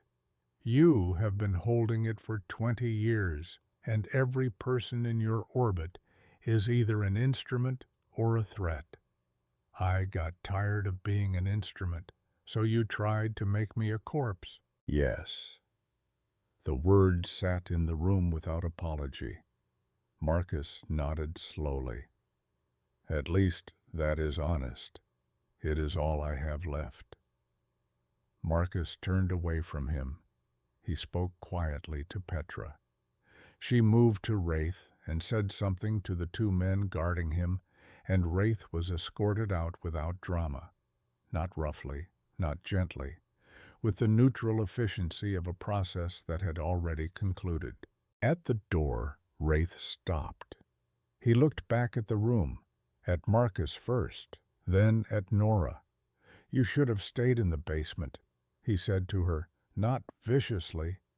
Almost, she searched for the word almost, with something close to respect that had been left out in the cold too long to find its way back to warmth. "I know," Nora said. "It was more comfortable." Something crossed his face. He left. The grand hall was quiet. Outside, 40 floors down, the city moved through its midday routines. Cabs, pedestrians, the indifferent machinery of a place that did not know and would not care about the specific weight of what had just concluded inside this building.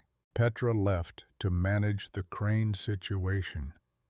Nora stood at the presentation terminal, for a moment looking at the entity chart still on the screen. Meridian Strategies, Stone Ridge, the chain of shells, the authorization trail, all of it still glowing on the display like a diagram of a war that was now over. She reached over and closed the file. Marcus was at the window, the same window she had stood at during the night, both hands in his jacket pockets, looking out with the particular stillness of a man at the end of something very long. She joined him, not close, a comfortable distance between them. "The hardware relay is being pulled from the building today," Marcus said. "Crane's cooperation with federal contact is partial, enough to make himself useful. He will retain enough to feel he has leverage." He paused. "He does not. And the financial trail, the one pointing at you. Your documentation establishes the relay infrastructure. The credential borrowing is verifiable by any forensic accountant with access to the source materials."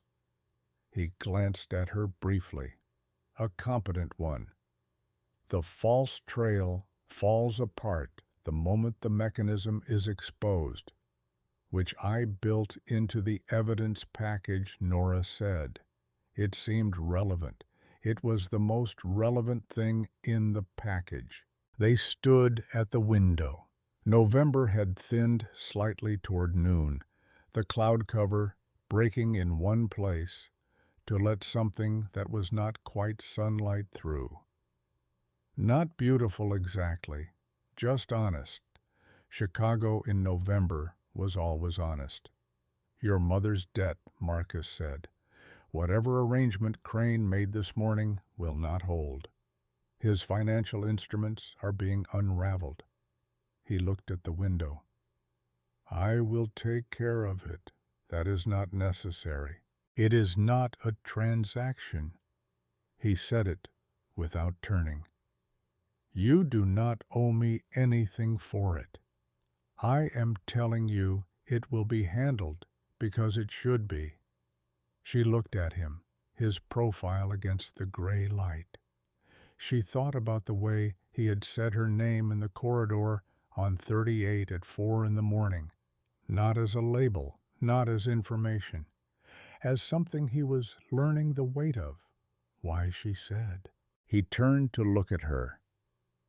"Because you threw a flashlight across a room to save my life before you had any reason to believe I was worth saving." He held her gaze. "That has a value, I understand, even if I do not have a ledger entry for it." Nora looked back at the window. "I do not want a position offered out of obligation," she said. "I know what you are going to propose. Senior something. Strategic role. I know how this is supposed to go. What do you want? The question sat there the way Marcus asked most things, clean and direct, no scaffolding around it, no implication that the answer needed to be modest or grateful or appropriately small. Nora thought about it. 4 years in a basement, 65 hours a week in a room that smelled like mildew, work that kept an organization running while the people running it could not have identified her face. The particular loneliness of being in the right place, doing the right work, and having it mean nothing to anyone, including yourself, after long enough. She thought about a freight elevator going up in the dark, a steel flashlight crossing a room in a flat, hard line, a drive in her pocket that was going to change the shape of a war she had not started. She thought about her mother on the phone at 8 in the morning, half asleep, safe not knowing. I want what I have already earned, she said. I want the work to mean what the work actually means. I want to sit in the rooms where decisions happen, not because you are doing me a favor, but because the skill set is real, and you know it is real, and I know it is real. She paused. And I want the basement refurbished. That carpet is a health hazard. Something moved across Marcus's face. Not a smile exactly, something drier and more genuine than a smile. The expression of a man who finds something specifically unexpected and does not have a prepared response to it. Chief Strategic Officer, he said. That is a very large title. It is an accurate one. She looked at him. The organization has structural problems beyond the financial architecture. The way information moves through the hierarchy. There are bottlenecks that Crane and Wraith exploited precisely because the structure made them invisible. Fixing the money trail does not fix those. I know. I have thoughts about it. I know that too. He held her gaze. I intend to hear them. They stood at the window for another moment. The light through the clouds was doing something slightly different now, not breaking through entirely, spreading itself across the gray in a way that was softer than the morning had been. The carpet, Marcus said. What color? Blue, Nora said. Something with actual color in it. The people who work down there spend 60 hours a week in that room. They should have something worth looking at. Marcus was quiet for a moment, then changed the carpet. I will, too blue, too blue. 3 days later, the offices on the 38th floor were reassigned. Nora moved her desk, the same desk, because she was particular about her desk, from the basement to a corner office with 2 windows and a door that locked from the inside. The basement carpet was replaced within the week. The new office coordinator, a young woman named Tierney, who had transferred from operations and had the efficient wariness of someone given very little information and tasked with deducing the rest, asked Nora what color she wanted for the replacement flooring. Nora said anything that was not mustard yellow. Tierney wrote that down very seriously. The 2 accountants who had worked in the basement alongside her, a quiet woman named Janet Moss, and a methodical man named Philip Ware, who had never joined in the general dismissal of Nora, but had also never done anything to stop it, were both given raises and revised reporting structures. Nora processed that paperwork herself. She signed it with her actual title and did not find the signature as strange as she had expected to. Owen Mace resigned on the fourth day after the Grand Hall meeting. 2 sentences, no explanation. Marcus accepted it without comment. Nora did not ask what had been established about his role in the events of that night. She had given Marcus her observation and her reasoning, and then let it be his. Some things were his to carry.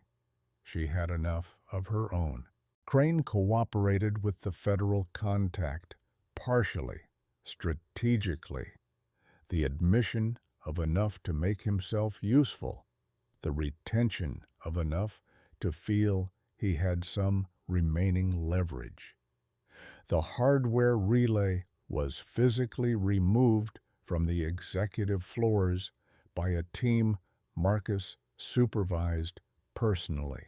Nora wrote a new infrastructure procurement protocol requiring triple verification for any access point installation above the 30th floor, and presented it to the captains in a meeting that was shorter and quieter than the Grand Hall meeting, but felt in its way more significant. The first thing that happened after the storm, rather than during it, the work of building something instead of defending something. Halloran asked 2 questions and approved it. Wraith did not go to trial in any public sense. The specific mechanisms of what happened to him were not things Nora was told, and she did not ask. She understood that there were parts of the architecture she was inside and parts she was adjacent to, and that this distinction was not a failure but a boundary she had with some deliberate thought chosen to maintain. She was good at what she was good at. Marcus did what Marcus did. The work between those 2 facts was the work they were building together, and it did not require her to know everything. She thought about that sometimes, whether it troubled her. It troubled her the way most honest complications did, not cleanly, not simply, but in a way she could carry without being flattened by it. She visited her mother on the Sunday after the Grand Hall meeting, drove out to the house in Bridgeview, the small frame house where she had grown up, and sat in the kitchen drinking tea that was too sweet the way her mother had always made it. Her mother talked about the neighbor's new dog and the drainage problem in the backyard, and the documentary she had been watching on the streaming service her neighbor's son had set up for her. She did not ask Nora why she looked tired. She looked at her the way mothers look at their adult children when they sense something enormous has happened and have made the quiet calculation that the child will tell them when the child is ready, and what they can offer in the meantime is the specific grace of ordinary conversation. Nora sat at that kitchen table and drank the too sweet tea and talked about the neighbor's dog, and felt the particular emotion that has no clean name, the intersection of exhaustion and relief and love, and the specific gratitude of someone who has been reminded that the thing they nearly lost is still exactly where they left it. On the drive back into the city, she cried for about 8 minutes, not dramatically, just steadily, the way the body releases something when it finally has the privacy to do it. Then she stopped and merged onto the expressway and thought about the infrastructure protocol presentation she had scheduled for Thursday, and whether she should add a 4th verification tier for server hardware or whether that was overcorrection. She decided It was overcorrection. She removed the fourth tier. 6 weeks. After the night in the basement, Marcus called her to the 42nd floor at 7 in the evening. The building had emptied to its skeleton staff. The city, through the windows, was doing what it did at that hour, going dark at the edges, first lights coming up in sequence. The skyline resolving itself from a gray shape into something precise and lit and entirely itself. He had 2 glasses on the low table by the window. Whiskey neat. Not a question. Not an offer. The assumption of a man who had been paying attention. She sat across from him and took the glass and looked out at the city. The Meridian recovery is complete, he said. Shell dissolution is finished. The financial architecture is clean. I know. I signed off on the final reconciliation this morning. The captains reviewed Petra's full file. Complete confidence. She is good at her job, Nora said. Yes. A pause. There is a situation developing in the Western District. Territorial. Nothing connected to what happened here. You are not telling me this because you need me to know about territorial friction in the Western District, Nora said. No. He held his glass without drinking from it. I am telling you because I have been telling you things in the evening, and it has become a habit. Nora looked at him. He was looking at the window, his profile against the city lights, and there was something in his posture that was different from the command posture she had catalogued over the past 6 weeks. Something quieter and more deliberate. The posture of a man who has thought about what he is about to say for longer than the sentence will take. You could have left, he said, at every point that night, the maintenance corridor, the freight elevator, after the panic room. You had options each time. We have covered this. We covered your reasons. I know your reasons. He turned to look at her. I am saying something different. She waited. I have had people around me for 20 years, Marcus said. Loyal people, capable people, people who stayed because of what I could offer them, or what they understood would happen if they did not. He paused. You stayed because of a flashlight and a freight elevator and a drive in your blazer pocket. And by the time you had any reason to stay, for the reasons people stay, you had already handed me everything and walked into a room with Crane alone. I had a tracked phone. Nora. She looked at him. I am not good at this, he said, flatly. The way he said most things that he meant. I am telling you that up front, so you have complete information. I am aware, she said. You are precise and controlled, and you calculate everything, and you are not accustomed to variables you cannot fully account for. Yes, you are the most significant one I have encountered. He held her gaze. I find I am not interested in accounting for you. I am interested in whatever this is, whatever it is becoming. Nora looked at her glass. The city outside was fully dark now and fully lit. The version of itself it became at night, different from the daytime city, less negotiable, more honest. She thought about who she had been 6 weeks ago. The desk in the corner back to the wall. The work nobody read.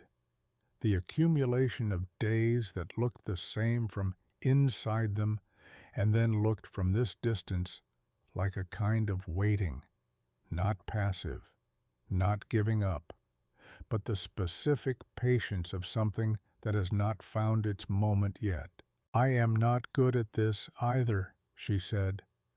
"I am good at numbers and infrastructure and staying in rooms that are on fire." She paused. "I have spent a long time making myself take up less space. It is going to take some time to stop doing that reflexively." "I know."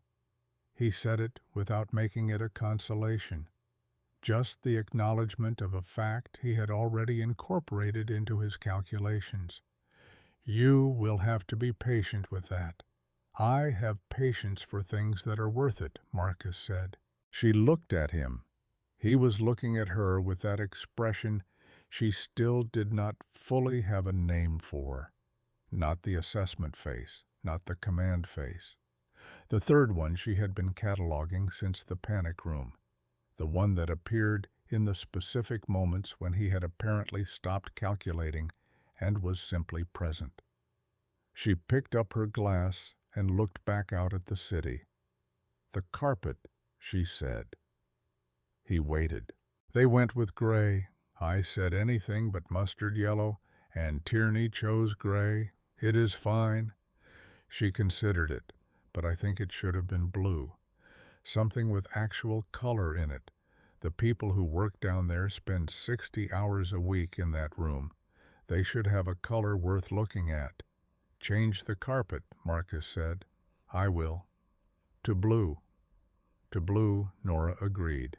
The city ran itself out to every horizon beyond the glass, indifferent and enormous, and full of the specific energy of a place that does not keep track of what happens inside its buildings. The wars, the betrayals, the freight elevators going up in the dark, the women who throw things across rooms and change the outcome of something no one outside those walls will ever know was that close to going the other way. Nora Voss sat in a 42nd floor office with a glass of whiskey and the skyline in front of her, and she took up exactly as much space as she occupied, and it was she was beginning to understand precisely enough. She was not invisible. She had not been invisible for 6 weeks. She did not think she would remember how to be, even if she tried. The city glittered. The room was warm. The work tomorrow was real and specific and hers. And the man across from her was complicated and difficult and looking at her like she was something worth looking at. And her mother was home in Bridgeview, sleeping safely through an ordinary night. There were worse things to have built from a flashlight and a drive and 4 years in a basement. There were considerably worse things. She finished the whiskey. When Marcus asked if she wanted another, she said yes. And the city outside did what it always did, burned itself bright against the dark, and did not explain itself, and did not need to.